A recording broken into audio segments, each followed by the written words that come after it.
Hello and welcome to the world of aviation. Today, we shine a spotlight on a critical yet often overlooked aspect of the aviation industry: the impact of mental health on air traffic controllers. Did you know behind every safe takeoff, every smooth landing, and every flight that reaches its destination without incident, there is a controller working with focus, precision, and immense responsibility? These professionals operate under high stakes of conditions, managing the safety of thousands of lives in the real time. But have we paused to ask, how does this demanding environment affect their mental well-being? And equally important, how does the state of their mental health influence their performance? This discussion isn't just about job stress or workplace fatigue. It's about understanding how a controller's mental state can directly affect safety outcomes, decision-making speed, and overall performance. And in an industry where seconds can mean the difference between safety and catastrophe, mental health is not just a personal matter, it's a public safety issue. So today, let's take a closer look at the relationship between the mind and the mission, and why supporting the mental health of air traffic controllers is essential for the safety of the skies. Allow me to extend a very warm welcome to the young aviators. What is mental health? Mental health encompasses emotional, psychological, and social well-being, influencing cognition, perception, and behavior. For air traffic controllers, articles, maintaining optimal mental health is essential, as their duties involve managing complex traffic patterns, responding to emergencies, and coordinating with multiple stakeholders under time constraints. What are some of the causes of mental health challenges among air traffic controllers? Several factors contribute to mental health issues in air traffic controllers or articles. Among them is a high stress environment, continuous vigilance, and the potential consequences of errors can lead to chronic stress. We have also the issue of irregular work hours. Shift work, including night shifts and extended hours, disrupt circadian rhythms, leading to sleep disorders and fatigue. We also have isolation and limited downtime. The nature of the job can be isolating, with limited social interaction during shifts. We also have stigma. There are several reasons for mental health stigma among articles, which include fear of job loss or suspension. Articles may fear that disclosing mental health issues could lead to being grounded, suspended, or permanently removed from duty. Perception of weakness. In a performance critical environment, mental health struggles are often misinterpreted as personal weaknesses or lack of resilience. Cultural norms in aviation. The aviation industry tends to prioritize precision, control, and mental toughness, making it difficult for individuals to admit to emotional or psychological struggle. Lack of confidentiality, concerns about who will access mental health records or how that information will be used may prevent controllers from seeking help. Fear of letting the team down. Controllers often work in tight-knit, high-reliability teams. Admitting to mental strain may be seen as burdening others or risking team cohesion. Limited access to supportive resources. If mental health support services are limited, underfunded, or not well promoted within the workplace, stigma can grow due to lack of normalization and education. We also have historical precedents, past incidents where mental health issues led to tragic events. For example, pilot or controller errors can reinforce fear and stigma rather than encourage understanding. Performance-based evaluation, constant evaluation, and monitoring may make articles feel they need to maintain a perfect image at all times, discouraging honesty about struggles. The other cause is relationship. The relationship between the boss and his juniors, if not managed well, can lead to apathy and lack of interest in the job. Financial stress, underpayment, leading to inability for the controller to meet his or her financial obligation, can cause mental problems. Impact of management's response to industrial action on air traffic controllers' stress levels. When air traffic controllers engage in industrial action, such as work to rule or go slow tactics, management's response plays a critical role in shaping the emotional and psychological well-being of the workforce. A response perceived as dismissive, punitive, or overly rigid can significantly increase stress levels among controllers. For instance, threats of disciplinary action, imposition of mandatory overtime, or public criticism may heighten feelings of job insecurity and resentment. Additionally, when management fails to engage in meaningful dialogue or delays addressing underlying concerns such as workload, staffing, or working conditions, it creates an atmosphere of mistrust and frustration. The high responsibility nature of air traffic control already demands exceptional focus and composure.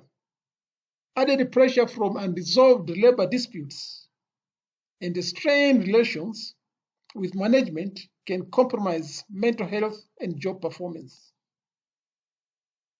Ultimately, poor handling of industrial action may not only prolong conflict, but also damage morale, leading to long-term stress, burnout, and reduced operational safety, further emphasizing the need for emphatic and constructive management approaches. So what happens when mental health becomes a safety risk? Untreated mental health conditions can impair cognitive functions, leading to reduced concentration, that is, difficulty in maintaining focus, can result in missed communications or misinterpretations. Delayed decision making, that is, anxiety or depression, can slow response times during critical situations. And finally, increased errors. That is, mental fatigue may lead to mistakes in judgment, compromising safety. So what are some of the strategies that the industry uses to protect ATC mental health? Now, to ensure optimal performance and safety, mental health support must be integrated into air traffic management systems. Some effective strategies include peer mentoring programs. Peer mentoring among air traffic controllers, also known as articles, is highly effective for several practical, psychological, and professional reasons. Here are some of the key reasons why it works so well. Number one is the shared experience and understanding. Air traffic controllers work in a high-pressure, high-stakes environment that outsiders often can't fully grasp. Peer mentors who have been through the same training and operational challenges can offer insight, empathy, and advice that resonates on a deeper level. Number two, reduced stress and isolation. New or struggling controllers often feel overwhelmed or isolated. Having a peer mentor provides emotional support, helping reduce anxiety and boosting morale, especially during the intense on-the-job training phases. Number three, it reinforces safety and best practices. Experienced peers help reinforce a culture of safety and professionalism. They can model proper protocols and help mentees understand not just what to do, but why it's done a certain way, leading to better decision making and adherence to procedures. Number four, peer mentoring accelerates learning and confidence building. Peer mentoring provides real-time feedback and encouragement, which helps new articles learn faster. Mentors can share tips, memory aids, or communication techniques that help them. Shortcuts that aren't always taught formally. Fifthly, it builds team cohesion. Mentoring builds stronger interpersonal relationships within the team. This leads to better communication, trust, and collaboration, which are essential for smooth and safe air traffic operations. Number six, it encourages continuous improvement. Mentors also benefit by reflecting on their own skills and knowledge as they teach others. This creates a cycle of growth and learning throughout the workforce. Number seven, it is cost-effective development. Compared to formal training programs, peer mentoring is a low-cost method of skill development that uses internal resources effectively without compromising quality.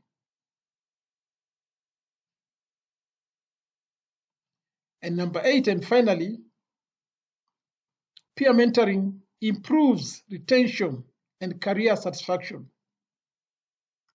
When mentees feel supported and guided, they are more likely to stay in the profession and remain engaged in their careers.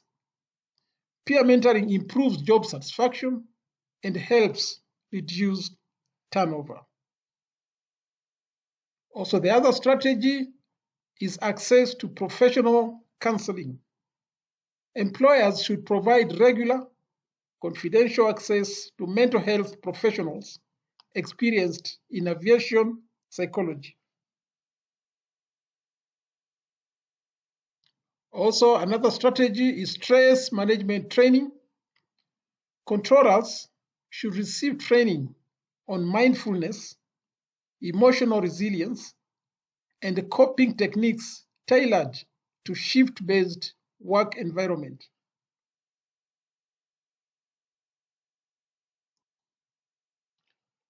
The final one is work schedule regulation.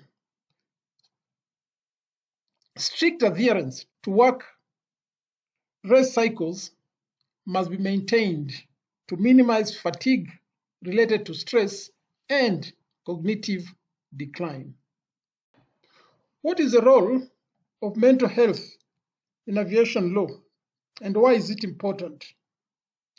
Licensing in mental health for air traffic controllers is critically important for several reasons, both for individual well-being and the safety of the aviation system as a whole. Here is a breakdown of why mental health licensing matters in the air traffic control profession. Number 1, it ensures public safety. Air traffic controllers make split-second decisions that directly affect the lives of pilots, passengers, and crew. Mental health licensing helps ensure that controllers are mentally fit to handle high-stakes responsibilities, reducing the risk of errors due to impaired judgment, attention, or emotional instability. Number 2, it promotes early detection and intervention. Mandatory mental health evaluations as part of the licensing process help identify potential issues early, allowing for proper treatment or temporal grounding before a crisis occurs. This proactive approach keeps both the controller and the aviation system safe.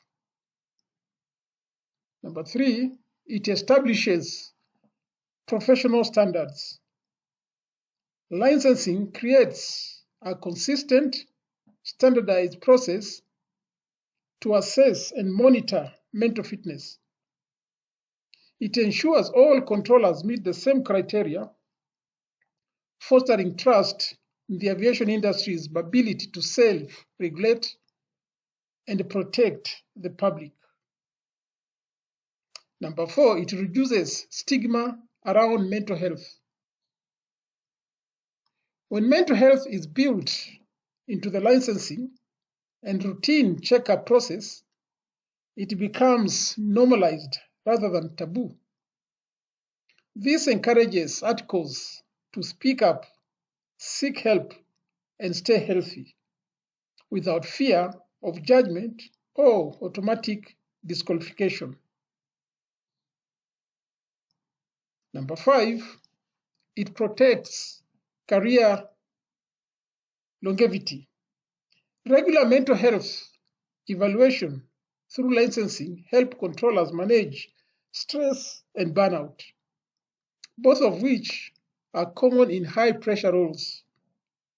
With the right support, ATCOs can enjoy longer, healthier careers with fewer medical leaves or early retirements due to unmanaged psychological strain.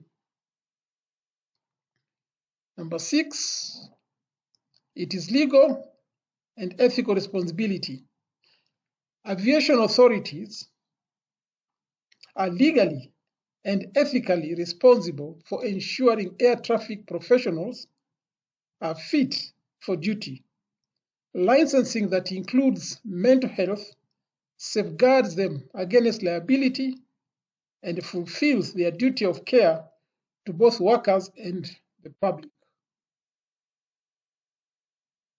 Number 7, it supports fair and objective decisions. A formal licensing process with mental health criteria protects both the individual and the employer by ensuring decisions around fitness for duty are made based on objective medical standards, not bias or assumptions. As we conclude,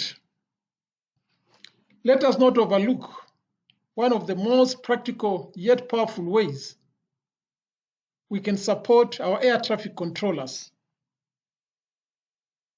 through comprehensive mental health insurance policies. In today's aviation landscape, it is clear that mental health is not a luxury, it is a necessity. Insurance coverage must evolve to reflect this reality. Controllers deserve access to mental health treatment as part of their standard healthcare plans, reinforcing that psychological wellness is essential to operational safety and career longevity. Moreover, loss of license insurance must be prioritized. This critical form of protection ensures that if a controller is no longer able to perform their duties due to mental health challenges, whether temporarily or permanently, they are not left without financial security. It is a compassionate and forward-thinking measure that honors the risks and responsibilities they shoulder every day. And finally, let us ensure that disability coverage fully recognizes mental illness as a valid and qualifying condition. For too long, psychological disorders have been sidelined in favor of physical ones. That must change. If we truly believe in health of our workforce, then our policies must reflect the full spectrum of human health, that is body, mind, and spirit.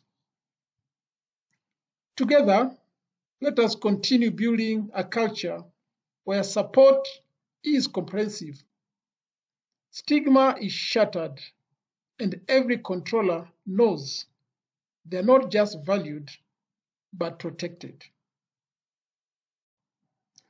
As a way forward, there is need to recognize mental health as a safety issue rather than an individual or personal problem. There is also the need for cultural change, that is from silence to support. And it should be emphasized that prioritizing the well-being of controllers leads to safer skies. Finally, controllers who are cared for perform better. Thank you for taking time to listen to this brief YouTube lecture. Kindly share it with your colleagues.